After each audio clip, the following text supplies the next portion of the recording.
Hello and welcome to the WrestleBuddy podcast. I'm one of your hosts, Christian Garcia. I'm writer for WrestleBuddy, and you're listening to the WrestleBuddy podcast with our other host. ARC 61. And so basically, this podcast, we're going to just recap everything that's happening in wrestling today or this week, and then we're just going to run through everything and then leave. At the end, we're going to talk about tonight's pay-per-view in your house. One of the coolest things that's happened in the pandemic, the return of one of the most 90s pay-per-views of all time in your house. And it really was one of my favorites back in the day. Yeah, that's why I'm rocking a Diesel, one of the great wrestlers of the. I'm just rocking a Boston t-shirt. I wore my wrestling t-shirts out. I want to do a little homage to one of the great in your house champions. I actually seen them in concert, so I'm wearing a t-shirt. Oh, nice. So let's go through Raw first, since it's the first show of the week, and it was a quite eventful Raw. We got first the Viking Raiders winning an overtop battle royal. That become number one contender. Yeah, that was good. Viking Raiders back from injury. They have really stepped up, and we need some more tag teams, and we need tag teams more spotlighted. A lot of makeshift tag teams out there, but in your opinion, who do you think is the most thrown together tag team? In the roster today or of all time, or best? The roster today, right now. It's got to be RK Bro, but what they're doing hilarious and like great. It's great wrestling right there. Like, yeah, I agree. So how about you, RK Bro as well? I kind of thought Dolph Ziggler and Bobby Roode was kind of weird. But and then now you think about it, they've been together for about 2-3 years, so now they just feel like a regular old tag team at this point. Oh, I agree. Totally. I enjoy those tag teams where it's like they're thrown together, but now like you can't think about them without each other. I think. Well, New Day is a prime example of that. The New Day, the Bar. I think you think about it, like they had their own things, and now they were together and they meshed so well together that hopefully we get a reunion of some sort one day. But first, Cesaro needs the title. And okay, so going along, we got Jason Riker defeating Elias via count out. And the interesting part about this was Riker is a babyface in this, which I'm not a fan of. And Riker's kind of a controversial figure as of late, and I just don't think he could be a babyface. So it's going to be interesting to see when they come back in the crowd how they're going to be, because I don't feel like they're going to be cheered. He's going to get cheered. I mean, the guy is talented. Don't get me wrong. I've seen him in other organizations, but I don't think he's going to be able to carry it on WWE. Yeah, and I like with his controversies outside of the ring, like people, anybody who has the internet could find out. Oh, he's very into socio-political. Yeah, so everybody can read that, and the fans will make their own choices, and there's times fans could sway the storylines and see the push going. But sometimes there's times where WWE's like, I don't care about the fans saying we're going to make this guy our top babyface. So we'll see about that. So much for we're doing this for the fans. We're going to give the fans what they want. So much for that. Yeah. But in a lighter note, we got a great feud. After that was the Bobby Lashley and Drew McIntyre contract signing, which we saw Drew McIntyre destroy a freaking table with a sword. That part. Is he gonna kill one of these ladies right now? What is he doing? I like that part where he cracked the table in half and that cloth too. It was great on. It was great. And I give the credit to the ladies in the ring too. They reacted. Usually when WWE brings out these outside women, like just for the eye candy, they just don't know how to act or react to things. They were going crazy for this, and that's the little things I love about this. And And It's the little things that and make the promo. It's not the big things. It's not your knowledge of words or anything. It's the little things that make the promo, not the big things. yeah, If you don't have the little things, the big things aren't going to help you. and then we got a huge stake added to it that if Drew loses, he will no longer face Bobby Lashley for the championship. Where do you think they're going with this, Harold? My heart is saying Drew McIntyre, but my head is saying Bobby Lashley. He's been on a roll recently. He's been totally undefeated as of late. There are no kinks in his game right now except his promos. Yeah, I think Bobby deserves that little time with the title. He's just surpassed 100 days this week, but he deserves it in front of the crowd. So does Drew. Deserves his time to shine. But it's been a year, over a year. Drew's been in the title, so maybe it's time he goes into a different feud. To Drew McIntyre. I mean, he carried that company on his back through tough through times. the pandemic. I mean, he held the title twice. Yeah. So see, I know either way they're gonna put on a great Hell in a Cell match, violent one. And then we got Humberto Carrillo versus Ricochet via double count out. And it's interesting. That's not a surprise. Yeah, it looks like hopefully they set up a triple threat at Hell in a Cell, or as of late. So I like to see them throw Angel Garcia in the mix there. Yeah, one great talent. But it's great to see Ricochet and Humberto Carrillo get their chance to shine. Great talent. I don't care what anybody says to me about this, but I think Humberto Carrillo and Ricochet are probably two of the most underrated wrestlers on the WWE roster at this point. One thing that has been bothering me about Ricochet as of late, wrestling in jeans. I do not. I'm a big toyetic, wear some great gear guy, and Ricochet had some of the best gear. Now he's back to jeans.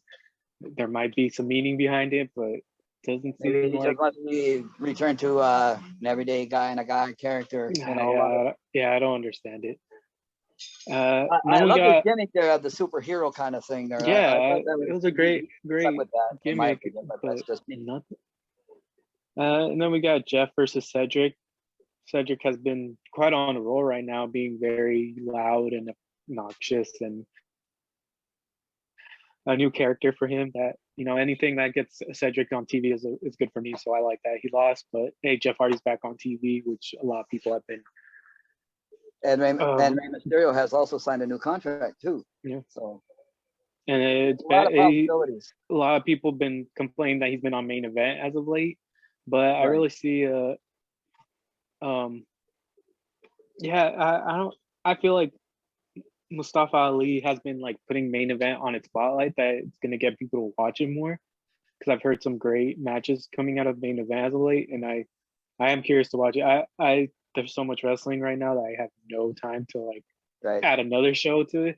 So I do want to have like a binge watch of all these great matches Mustafa Ali's have been having with Ricochet and Jeff Hardy. And the main event can only help him at this point. It's not going to hurt him. He's going to learn a lot more about producing and understanding and telling the story the way they want it told, right? Yeah. And then we got Nikki Cross and Asuka versus rivals at Hell in a Cell, Rhea Ripley and Charlotte Flair. What are your thoughts on that? There's an unlikely combo. Yeah, it was a fun little match, and then Nikki Cross got a win on Raw. So what's better than that? For her debut, for her return, her return match. That's great. Nikki's one talented woman. She can be one of the craziest characters. Her stuff with find Sanity. that she is the most underrated female wrestler. Her and Lana were the most underrated female wrestlers on the WWE roster at one point, in my opinion. But that's just me. I'm just. Anything to get Nikki Cross a little spotlight is great, and we'll see where this leads to Hell in a Cell. She deserves a push. Yeah. Then we got Mansoor defeating Drew Gulak in a quick contest. I don't think that he should have cut his hair. Yeah, I think it looks a little weird like that. there's kind of, I don't know, gave him a certain mystique, let's say, and then he got it. He's not, to me, he doesn't look the same. It's not the Mansoor I'm used to, but I'm sure this new character, the thing he's got going on now, will grow on me. And Gulak, obviously, like always, like in the little minutes he gets, he always delivers, and hopefully we get a little bit more. Glad that they kept him. Yeah, Gulak, great wrestler. That Look what he did with. Look at the work he did with Daniel Bryan back in the day. Go. Wow. If people don't remember what the stuff Gulak did, just go back and watch the stuff with Daniel Bryan. Elimination Chamber 2020, the last pay-per-view before the pandemic. Great. There's another wrestler I think is highly underrated on the WWE roster. That guy has got so much talent. He helped boost Daniel Bryan's career.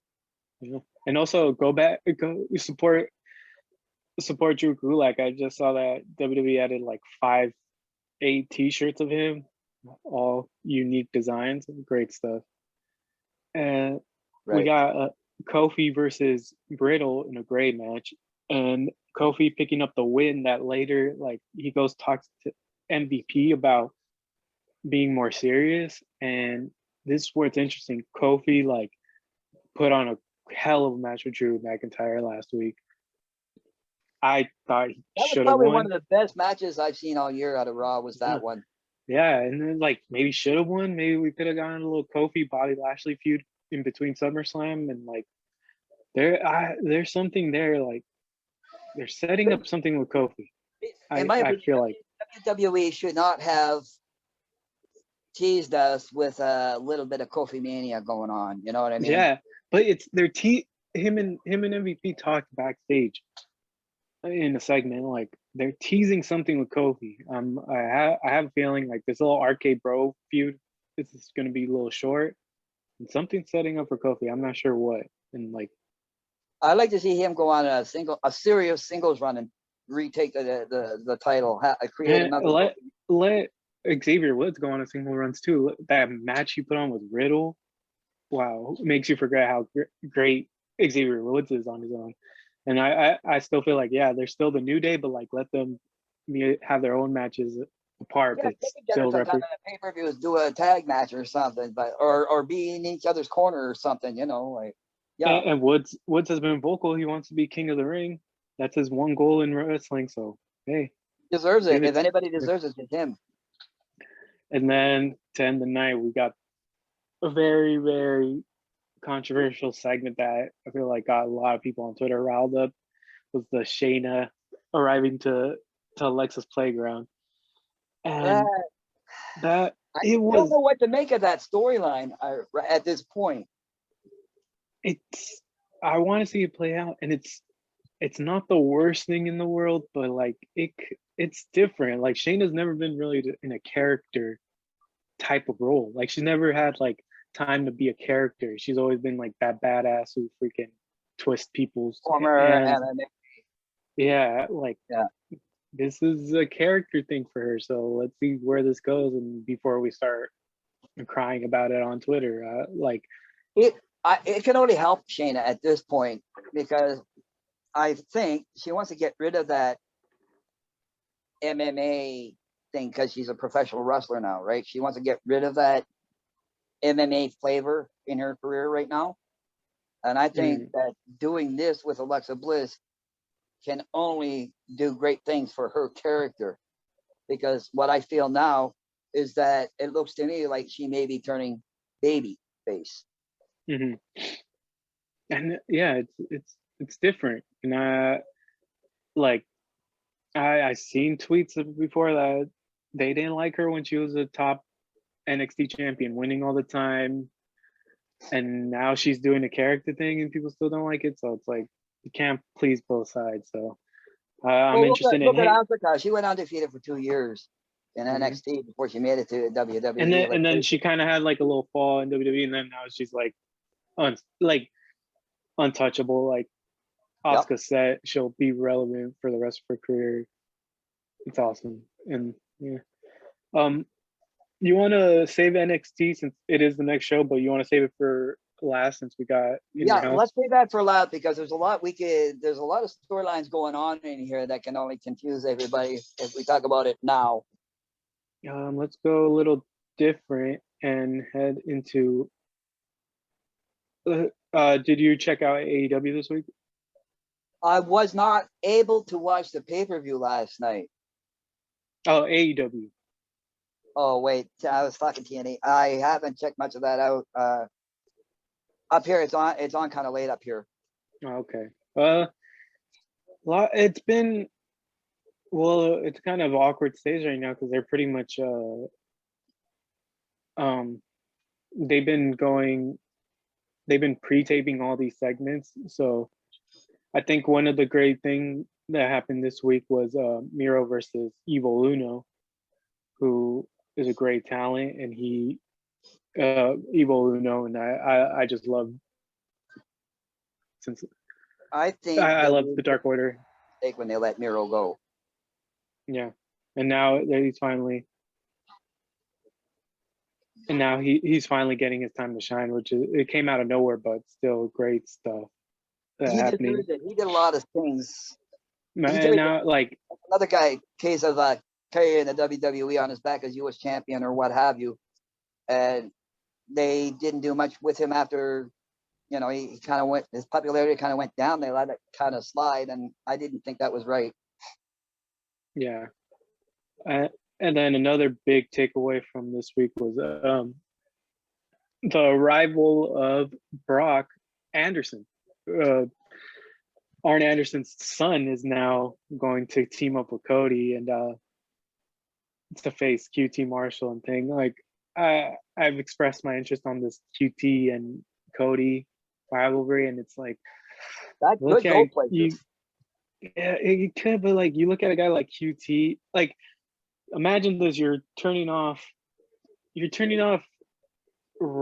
don't want to like bash on AEW or anything, but you're turning off Smackdown and changing it to AEW on the same night, and you see QT Marshall and you see Roman Reigns, and you're like, who's the real star of wrestling? It's just really interesting how they're like giving him so much time, but apparently they're gonna face at one of the specials coming up for AEW. They announced that they're having a few specials to come back to the arena, or with the fans coming back. As far as that goes, AEW is outselling WWE on tickets. Yeah, it's going to be quite interesting when they're back and they got the whole fans. I'm really curious how they're gonna sound, because AEW has a lot of like wrestlers in their crowd, and they give the cheers they want to hear. So like it's gonna be interesting to see who really gets the cheers. Right. Coming in. So yeah, we got Saturday Night Dynamite coming up, where we see Jungle Boy and Kenny Omega wrestling for the championship. I do see. I gotta a Jungle Boy. They couldn't have come up with a better character than Jungle Boy. I really. Well, it's been his character. It makes me smile, and they need that. Yeah, and he got a great song. They gave him, and yeah, you got a Road Rager, and then Fighter Fest, and then Fight for the Fallen. So pretty much from June 26th to July 28th, we're gonna have about a whole month of AEW specials. So that's gonna be fun to see where they go with the crowd back. Oh, big time. Yeah. It can only enhance the wrestlers, because I mean, let's face it, the fans is what makes or breaks the wrestler and the character, right? Mm-hmm. And let's go on to what I believe is the A show, SmackDown, I believe, which has been on the roll as of late. We started the night off with Jimmy Uso talking about Roman Reigns and how he's fed up with him. He screwed them out of the tag titles, and just like the emotion coming out of it, the triangle of like, the way they're running sorry to cut you off, but the way they're running this storyline, it seems to me that Roman's a little bit jealous. Mm-hmm. And kind of jumping ahead, we had Roman talking to Uso in the back, sort of gaslighting him, like, "Hey, I'm not in the wrong here. You're really gonna put me down? You're gonna make me like you're gonna let the family down?" Making Jay really jealous of like, or really like thinking like, what side should I take? And yeah, I just love this storyline. I thought this was gonna head into The Hell in winner a in Cell. this storyline is going to be Jey Uso. There's nowhere else to go but to Jey Uso. He's going to benefit most from this storyline, big time. Yeah, and I thought this was gonna lead into Jimmy versus Roman, a Hell in a Cell to recreate that one of that amazing match they had, Jay and Roman, that Hell in a Cell last year. But That was as great. we know, That was a great match. like I think I put that like top 10 of my 2020.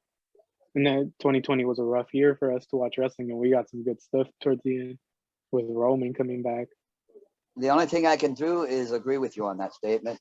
There's not much to be said about not putting it in the top 10. I mean, dare I say, let alone the top 5. Mm-hmm. Up next after this, we had Owens and Big E defeating Sami Zayn and Apollo in a great matchup. These four have been kicking ass in every opportunity they had. But it's quite interesting where they're going because Big E was supposed to be in a feud with Aleister Black in that amazing Fatal 4-Way they had a few weeks ago. But as we know, Aleister Black is now Tommy End and no longer in the company. So where are they going with this next week? He may be going to Superkick in Toronto. We'll see, man. That's what I'm hearing. And that can only benefit Superkick. I'm hearing a lot of things, but we'll see. For me, it's like I'll believe it where I see it, man. But we're getting Big E versus the former Big O against Apollo and Aziz next week. The in-ring debut of Aziz, who's a behemoth of a man. Like I liked his debut at WrestleMania. Aziz's debut. Quite shocking, and I really was way to make a debut than what he did at WrestleMania. And he was quite impressive when he was in Raw Underground. Rest in peace, Raw Underground. One of the most funniest fun things that happened to Raw during the pandemic. But yeah, it's quite interesting to see how this goes because who's going to be Apollo's next challenger? He's pretty much beating all these guys. Sami Zayn's still going crazy, which I love. Man, kind of, it's still great. I'd like to see Kevin Owens take that belt one more time. Yeah, I've read that, or I listened to an interview he did on the Bump Back. He doesn't want to be Intercontinental Champion anymore because him and Owen Hart are tied for like 2 reigns and the same amount of days today. So he does not want to like ruin that. So we'll see where this goes. I think he's about to turn heel again. Yeah, that Owens always every time when it's like he's still babyface, and then he turns heel. It's like, okay, he's back in it. Apollo, I think, deserves a long reign. He's been killing it these last 2 years. Last year U.S. champion, this year Intercontinental champion. It's great to see Apollo get his time to shine after being. And in the future, you'll probably see him as WWE Universal or World Champion also. With this character he's been doing, you could see that definitely. I can see that. And then we got Liv Morgan versus Carmella going back and forth with wins. Last week we had Carmella win. This week Liv Morgan and winning. So cool to see with the thin roster they have. See these two get a spotlight because we lost a lot of great women. The thing that bothers me about the thin locker room, shall we say, where's the women's tag team division going to go from here? Yeah, we lost. We don't have Riot Squad. We lost Lana and Naomi. It looks like could Shayna and Nia be out of it? So yeah, it's like we need we need more women in the roster. Apparently, Mia Yim is hiding in the back for SmackDown. We need more women. But we'll go back to 2016. You had Carmella, Nikki Bella, Becky Lynch. Going blank. Becky Lynch signed a new contract. She should return soon. I would say if she returns, it would probably be by SummerSlam. So you got Alexa, Becky, Nikki Bella, Carmella, Naomi, and man, I'm blanking on my girls' names. But yeah, you had only 6 women on the roster during the SmackDown Live era, and man, they killed it. You only had 6 women that few months they were all together. Right. Were great. So hey, if you have a little amount of women, you can do it. Like you can put on a great show with just give them time to shine. Oh, Natty. I'm blanking on Natalia, who was part of that. Those 6 women who won. Yeah, no, I'm thinking of 2016. They only had Alexa, Carmella, Nikki Bella, Naomi, Alexa Bliss, and Natty as their 6 women roster, and they managed to like jumble them up, make this feud with this one.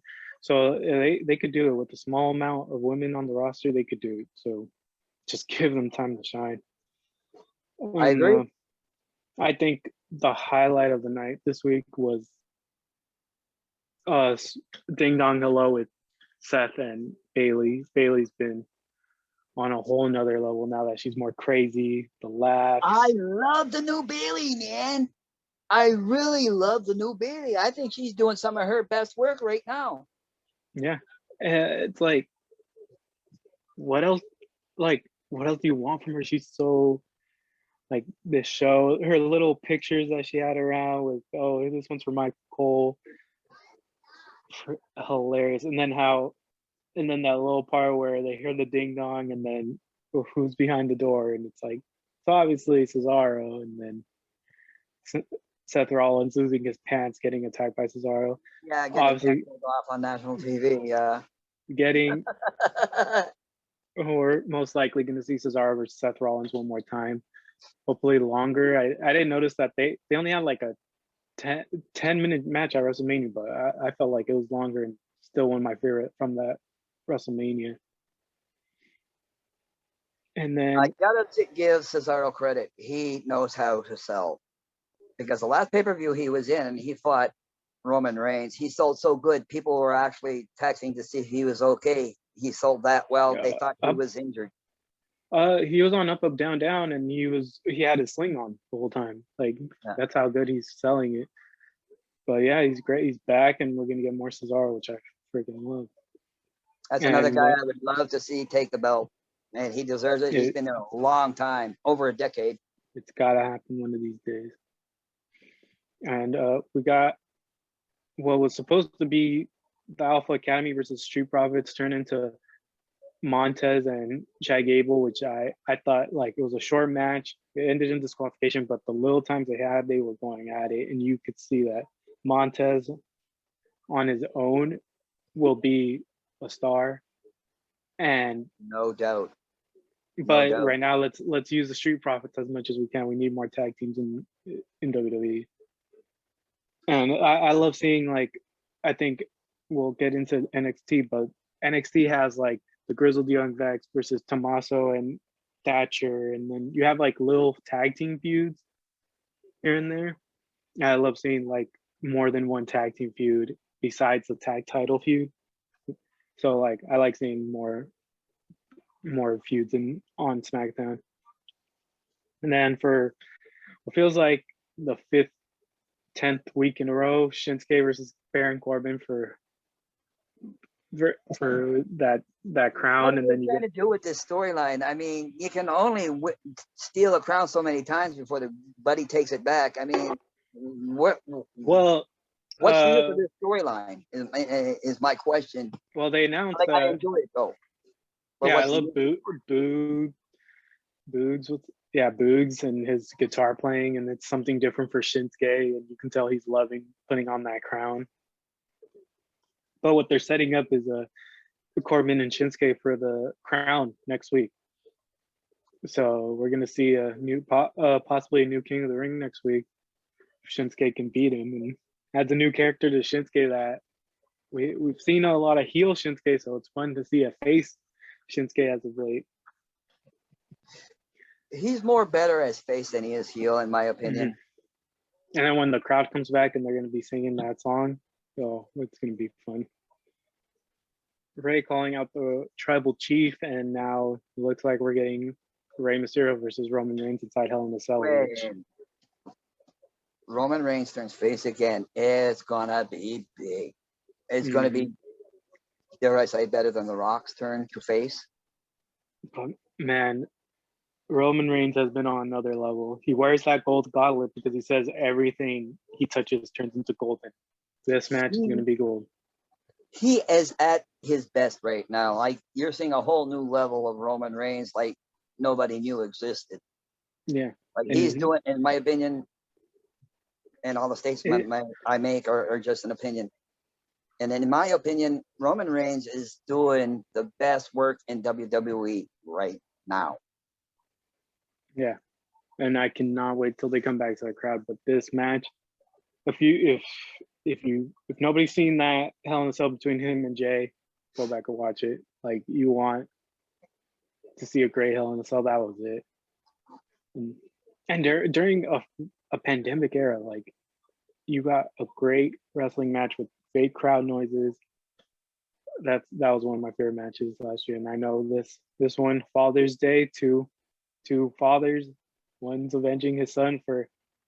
Let's point out the freaking power bomb. I think David and Goliath storyline. You know what I mean? Mm-hmm. And Ray, I love when Ray gets a little time to shine. You know, since coming back, he still wrestles like it's 1996.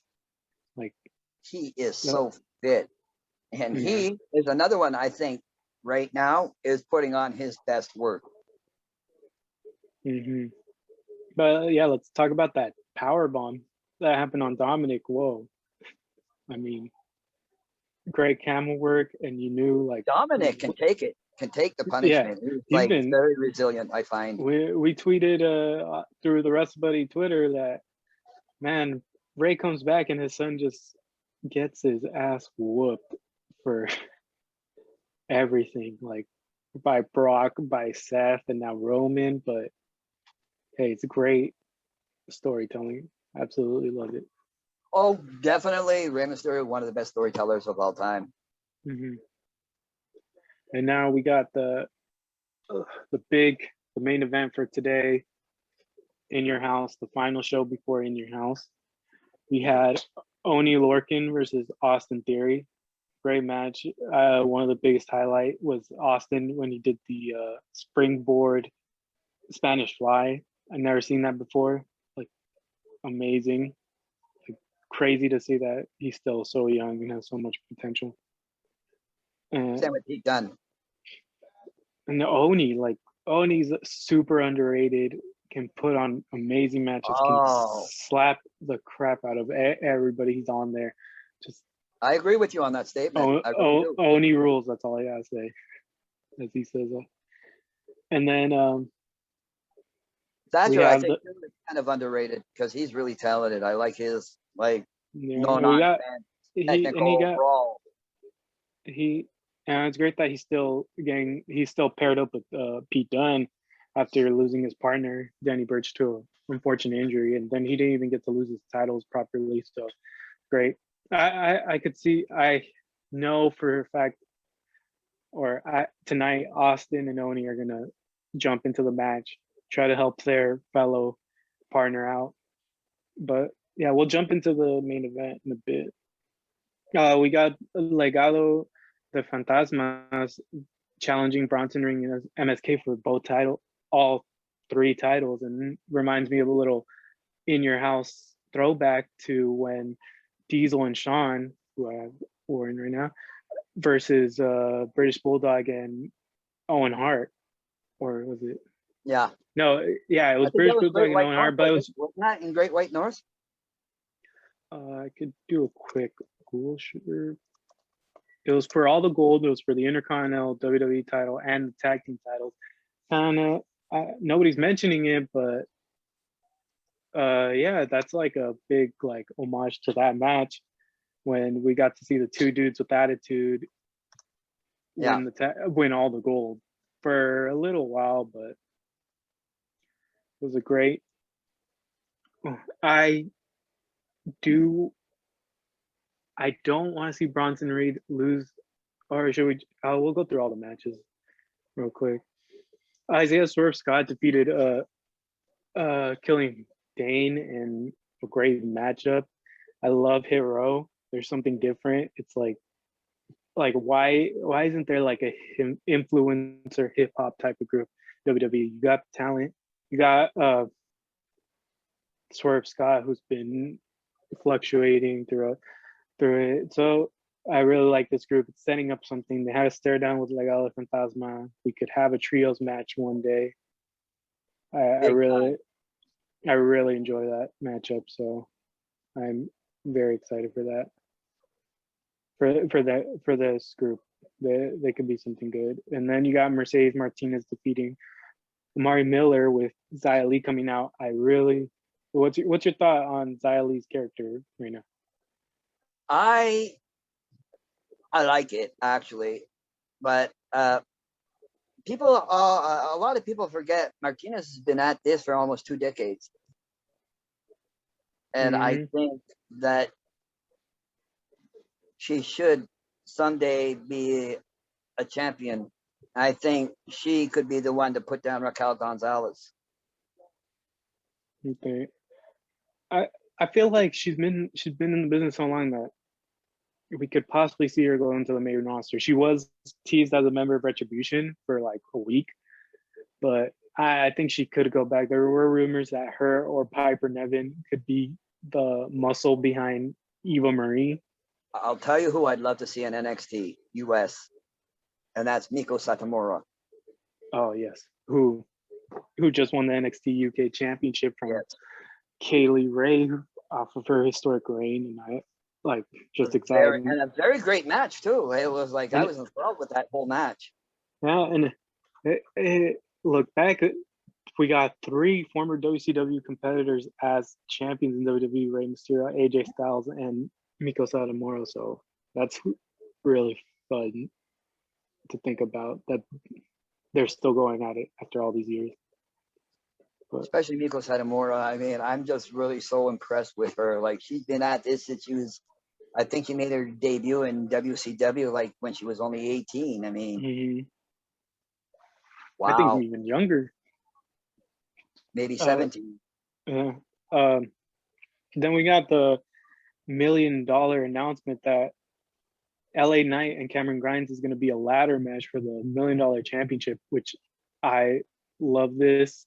I think Cameron Grimes will probably be the most interesting match to see. Yeah, like, I'm excited for this. I'll be covering this tonight, and we all know where LA Knight came from anyway. So I mean, it's going to be an interesting matchup because I kind of dig what Cameron Grimes is doing right now. His stick there, here to move and all that stuff, and the money thing there.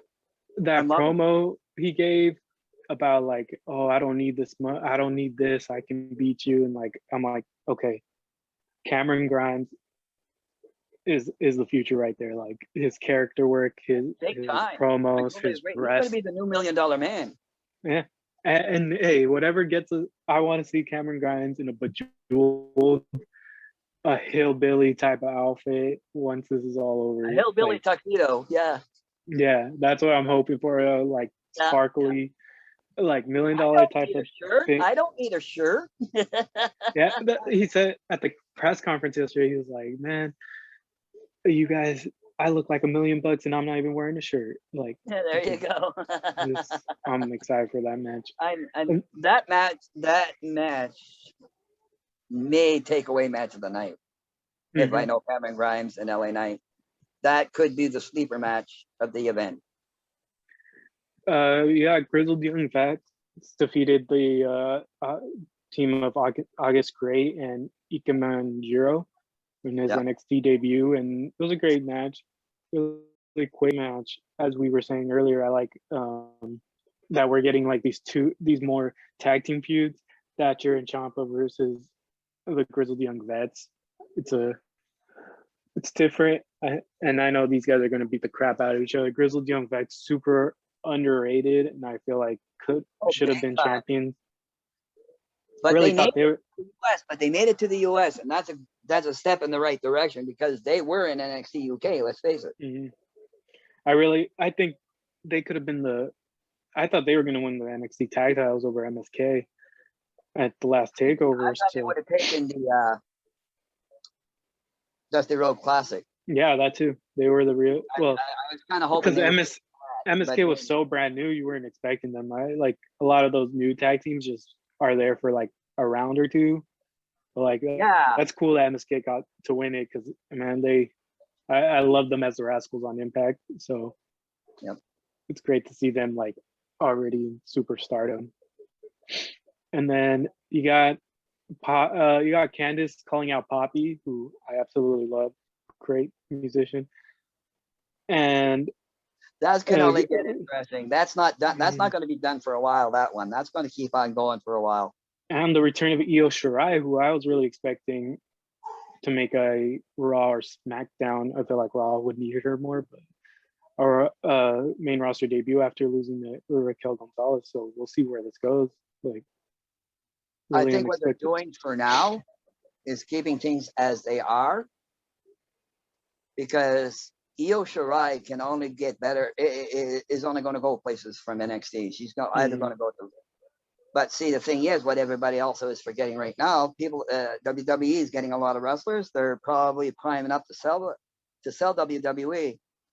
And what I'm hearing is NBC might buy it, but I don't think that's the case. I think what's going to happen is that Triple H, Stephanie, and Shane are going to buy it from Vince and keep it in the family, because that's his dream, to keep WWE in the family. So with that being said, I think that's why they're keeping things the way they are right now. They even backed up Mia Yim's debut. I mean, she was supposed to be. She's someone that SmackDown really needs right now. We need more talent. But yeah, and then you got one of the funniest moments of the night where Poppy got caught hugging Dexter Loomis with poor Indy Hartwell. Just heartbroken seeing that. I love this Indy and Dexter story and seeing what where I like goes. about this is and I agree with you with the storyline, but what I like about this is the Poison Pixie sticking her nose in there too, right? Yeah. And you listen to power ballads and all this stuff. Like, and I'm then liking where this is going. It's great storyline. I love it. Yeah, give me more of this every week. And then give me more of that. Give me all of that. You know what I mean? Yeah. And then we got Amber versus Dakota, and ended in disqualification with Raquel interfering. And I'm really like at first it was like, oh, it felt like, hey, we don't know what we're doing for Takeover. Who do we got facing Raquel? Oh, Amber. It was like very thrown together. But I know these girls are going to kill it this week. And one of the best matches I've seen in NXT, I would have to give to Rhea Ripley and Raquel. Oh yeah, their last match. That definitely has match of the year candidacy written all over it for as far as the women. That propelled Raquel into another level. Like, she was now a big threat, and now that probably led her to the NXT title. I predict level, and I'm loving what I'm seeing out of Raquel Gonzalez, man, and Rhea Ripley. I mean, look, Ripley's not even 25, and she's already been champion all over the world. You know, like, wow, not too many people can claim that. And then we got all the challengers for the NXT Championship title match come out, and you ended with Adam Cole holding up the NXT Championship. And then my heart is saying Adam Cole, but my head is saying, well, let's run through all the Karrion matches Kross for this retains. Sunday or tonight. Yep. So Karrion Kross will retain. So we got Mercedes Martinez versus Xia Li. Mhm. This, as we said, the character that Xia been doing is interesting. I hope we finally get to see. I Ian don't Shaw? remember. Yeah, finally get out of that chair and see what she's really. So yeah, I think this has to set up something with Xia Li because it feels like years, but it's been months of this, and at the pay-per-view we got to get something big. I want to see what kind of moves Dean Shawn's got. Yeah. And then we got the ladder match for the $1 Million Championship. I really hope it goes to Cameron Grimes. That's going to be the sleeper match of the night. I think they're going to put on such a good show that people are going to have a hard time following that up. Yeah, and I think Cameron has been, well, I love, since he got that to the moon catchphrase has been great, but then when he became this millionaire, added another layer to him. I love this character. I want to see him succeed. I hope it lasts long. This could be the character that he brings to the main roster agree with one you day. 100% on that. I agree with you 100% on that because you know what, he put a lot of work in his promos, man. I find it like WWE. I find sometimes I think NXT is underutilizing him. Yeah, and this is going to be the thing that sets him off to the next level, and I love it. And then we got for both the NXT North American Championship and the NXT Tag Team Championship, Bronson Reed with MSK against Legado del Fantasma, winner take all. And I was kind of hinting this earlier. I don't want to, like, Bronson just won it like less than a month ago. And I have a feeling he won't lose it right away. But man, seeing Legado del Fantasma with all the gold is something I want to see so bad. And are you saying Bronson Reed and all them with all the gold? I don't know. It's like Santos has been the cruiserweight level that, like, man, he deserves to be above the cruiserweights. I'm not saying that the cruiserweight title is bad. We got Kushida holding it right now, but like, man, I think he's gonna be a huge star on his own. I hope I agree with you. I kind of want them to win this. I think I'm gonna go. I want like I think I'm gonna go with. You know what? This is one of those matches where you can actually see people like Legado del Fantasma taking it all. Mm-hmm. But I'm not gonna be mad if they don't. Interesting. Yeah, a great trios match right there. And then for the women's title, we got Ember versus Raquel. I think will be a great match, but it won't be the match where Gonzalez loses the title. I feel like this could even leave Ember Moon to coming back to the main roster. Like, she left a little bit, she reignited herself, and now she could be back in the main roster. Like Finn Balor, I think Finn's coming back to the main roster. Been there, back there for what, over 2 years now, right? Mm-hmm. Yeah. So yeah, I think it's time. And he's the first Universal Champion. A lot of people forget that. I think it's time for us to see Finn back in the main roster. He's had a little fun back in NXT, and now it's time to get serious, even more serious than he's already been. And I think what I feel like I would love to see a rematch between him and Seth Rollins. Oh yeah, an uninjured Finn Balor in that match. Yeah. Big time. But back to the women's championship, I see what my dream scenario would be that this leads into Dakota Kai taking the title from Raquel. Like, she betrays her, she gets the title, and hopefully that's where Tegan Nox comes back. And then we get Dakota and Tegan one final time. Like that's great. Like, all around story right there. And then finally, the main event, Adam Cole versus Johnny Gargano versus Kyle O'Reilly versus Pete Dunne, with Karrion Kross as the champion in a fatal 5-way. Where do you see this match going? Karrion Kross himself said that the thing he's worrying about is Kyle O'Reilly. And you know what? I think he has every right to say that and feel that, because you know what? Kyle O'Reilly hasn't held a singles title yet. And So Kyle O'Reilly has it could go just there too. And then set up just another feud between him and Adam Cole. like Kyle O'Reilly just scratched the surface in what he could do Oh, as a big single time. star. And man, I was saying it for years, when he'd have those bangers with Roderick Strong as a tag team, like Kyle O'Reilly is that guy. Kyle O'Reilly is going to be that future champion, and he's done it before in Ring of Honor, and he's a former world champion right there.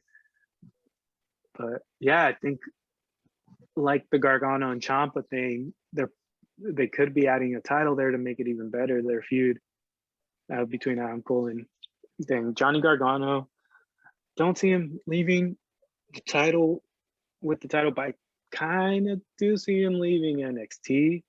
I think it's his, but he still got Candice with the tag titles, but I don't know. I feel like Gargano's been there long enough. It's time we see him on the main roster. I couldn't agree with you more on that one. I'm surprised we haven't seen him on the main roster yet. Like, I don't know what's going on with that.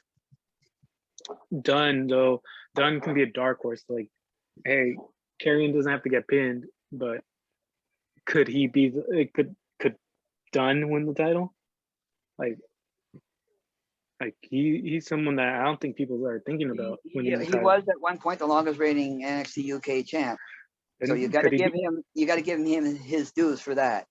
Could he be the first guy to win both the NXT and NXT UK titles? So I think what I'm more excited for are the interference. You have a valid statement with that comment. You have a valid statement because he would be the first. You know, what's to say NXT is not looking to make history tonight? Yeah. What I'm curious is the interferences, because you got The Way, you got Austin Theory, you got Oni, you got Bobby Fish, who called out Pete Dunne and Oni, and then you got Roger Strong, who said he quit NXT. He hasn't been seen. And then you got he could make a surprise return at tonight's pay-per-view too. Yeah, that's what I'm hoping.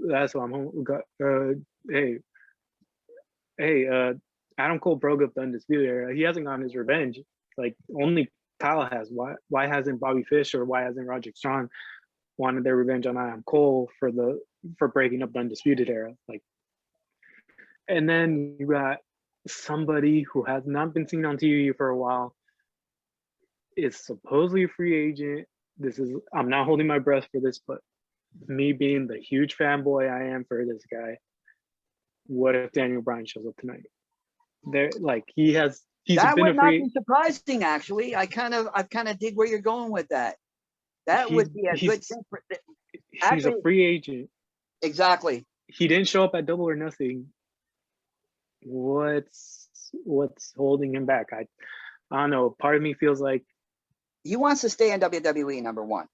And then he's said in the past he wants to face guys like Kyle O'Reilly. He wants to face Johnny Gargano. Why doesn't he just go to NXT? So I feel like that's me being like the huge like fanboy of Daniel Bryan. Daniel Bryan's top 5 for me. And like I'll watch Slammiversary and say maybe Daniel Bryan is going to show up. I'll watch AEW pay-per-view, be like, hey, maybe Daniel Bryan. So that's going to be my bold prediction for tonight. We're going to get a lot of things, and NXT's. On top of that, his contract. The last time he appeared on air, his contract had lapsed. Mm-hmm. So that's why they had the loser leaves town or whatever have you thing. And we got NXT's known to have surprises after that little lower third shows up. Exactly. So I wouldn't turn it off right away. Let's hope for something big. Oh, definitely not. Yeah, because I think, number one, they're looking to make history with Pete Dunne. So, it'd be the perfect time for Daniel Bryan to make a return and take on Kyle O'Reilly, take on the guys he's mentioned. This is a perfect time for him to make a return. Pete Dunne's been saying he's the best technical wrestler in WWE. Like, I keep thinking the same level as Daniel Bryan. No way. That's what I think. Like, he keeps saying that. Are they setting this up? We'll see. And yeah, that brings us to, And I I guess, agree the with it. that. Pete Dunne and Daniel Bryan would be a great, and I mean great feud. Probably one of the best ones out there. Yes, absolutely. And I guess that brings us to the end. We've summed up everything: Raw, SmackDown, NXT, a little AEW, and we hopefully hyped you up for In Your House. Let's see what goes on tonight. And um, any Always last word? pay attention to the pre-show on these things because you know that's when people can make their returns too. There should be a. Oh yeah, that's where LA Knight showed up last time. Oh, and are they going to do a little crowd appearances? We've heard we haven't had that in a while, but hey, there could be a possible. Hey, look who's And in you the never crowd know, tonight. like, you know, and of course, you know, if they really want to pull off a big return, Oh yeah, let's hope. I know. the man would be perfect to throw everything out of kilter right tonight. Boom. Yeah, and that hey, a lot of people saying, "Oh, this was just thrown together," blah blah. Like, hey, I think everybody's going to be talking about tonight either way. So let's. It's going to be a great card. I'm looking for it. NXT always, this is my opinion of NXT, they always put on a good pay-per-view. And I think that NXT rivals WWE as far as that goes, as far as pay-per-views go. I think they clean the main roster's clock as far as pay-per-views go because the matches are a bit longer. They're able to do more. They're able to let go and stuff like that. There's basically very little time restriction, right? Mm-hmm. And I think that's where NXT beats out the main roster because they put on one hell of a pay-per-view. Yeah, they will deliver tonight. So I guess we come to the end here of our first podcast. I hope everybody had a great time, and please follow us on socials at WrestleBuddy and .com, where you see all of our articles with all of our opinions and we lists, have Twitter and Twitter at Wrestle_Buddy, and just follow us there so you can see this and everything. So we even have Discord if you want to jump in sometime and have a discussion with us. That's also fine. Yes, and so please give us a follow and stay tuned for anything else. Thank you, everybody. Thanks for hanging out.